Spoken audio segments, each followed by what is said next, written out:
हरे कृष्णा राधे राधे। आज हम सुनने जा रहे हैं जीवित पुत्रिका व्रत में सुनी जाने वाली कहानी। प्राचीन समय की बात है। गंधर्वों की राजकुमार का नाम जीमूतवाहन था। वे बड़े उदार और परोपकारी थे। जीमूतवाहन के पिता ने वृद्धावस्था में वानप्रस्थ आश्रम में जाते समय इनको राज सिंहासन पर बैठाया, किंतु इनका मन राजपाट में नहीं लगता था। वह राज्य का भार अपने भाइयों पर छोड़कर स्वयं वन में पिता की सेवा करने चले गए। वन में ही जीमूतवाहन को मलयवती नामक राजकन्या से भेंट हुई और दोनों में प्रेम हो गया। एक दिन जब वन में भ्रमण करते हुए जीमूतवाहन काफी आगे चले गए, तब उन्हें एक वृद्धा विलाप करते हुए दिखी।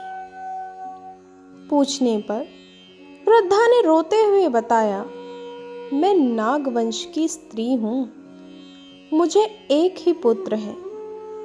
पक्षी राज गरुड़ के कोप से मुक्ति दिलाने के लिए नागों ने यह व्यवस्था की है कि वे गरुड़ को प्रतिदिन भक्षण हेतु एक युवा नाग सौंपते हैं। आज मेरे पुत्र शंखचूड़ की बलि का दिन है। आज मेरे पुत्र के जीवन पर संकट है और थोड़ी देर बाद ही मैं पुत्र विहीन हो जाऊंगी। एक स्त्री के लिए इससे बड़ा दुख क्या होगा कि उसके जीते जी उसका पुत्र ना रहे। जीमूतवाहन को यह सुनकर बड़ा दुख हुआ। उन्होंने उस वृद्धा को आश्वासन करते हुए कहा कि डरो मत, मैं तुम्हारे पुत्र के प्राणों की रक्षा करूंगा। आज उसके स्थान पर स्वयं मैं अपने आप को उसके लाल कपड़े में ढककर वध्यशिला पर लेटूंगा, ताकि गरुड़ मुझे खा जाए पर तुम्हारा पुत्र बच जाए। इतना कहकर जीमूतवाहन ने शंखचूड़ के हाथ से लाल कपड़ा ले लिया और वे उसे लपेटकर गरुड़ को बलि देने के लिए चुनी गई वध्यशिला पर लेट गए। नित्य समय पर गरुड़ बड़े वेग से आए और वे लाल कपड़े में ढके जीमूतवाहन को पंजे में दबोचकर पहाड़ के शिखर पर जाकर बैठ गए। गरुड़ ने अपनी कठोर चोंच का प्रहार किया और जीमूतवाहन के शरीर से मांस का एक बड़ा हिस्सा नोच लिया।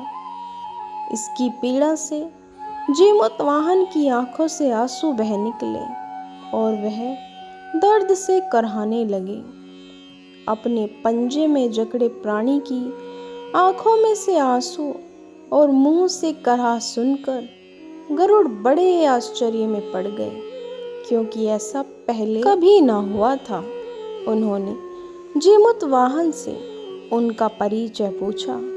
जीमूतवाहन ने सारा किस्सा कह सुनाया कि कैसे एक स्त्री के पुत्र की रक्षा के लिए वह अपने प्राण देने आए हैं।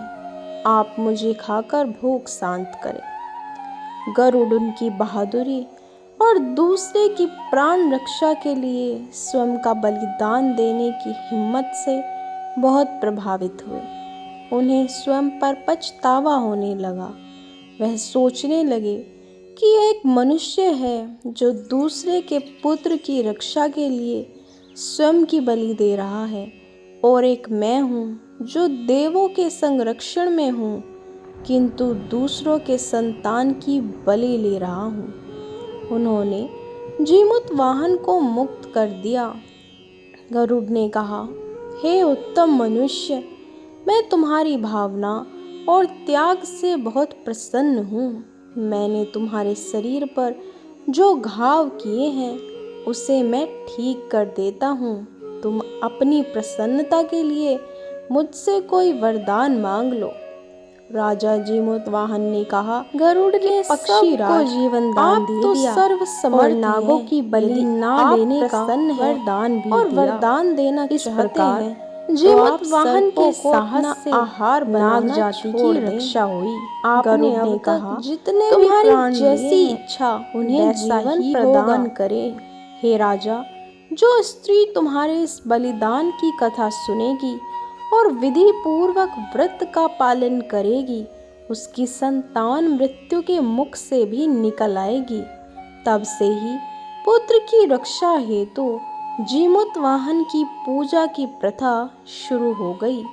यह कथा कैलाश पर्वत पर भगवान शंकर ने माता पार्वती को सुनाई थी। जीवित पुत्रिका के दिन भगवान श्री गणेश, माता पार्वती और शिवजी की पूजा एवं ध्यान के बाद बताई गई कथा भी जरूर सुननी चाहिए। तो हे माताएं, मेरी बहनें, अगर आपने जीवित पुत्रिका का व्रत किया है तो ये कथा जरूर सुने। इस कथा को सुनने के बाद आप लोगों के व्रत का उद्धार होगा। आप लोगों की संतान को दीर्घायु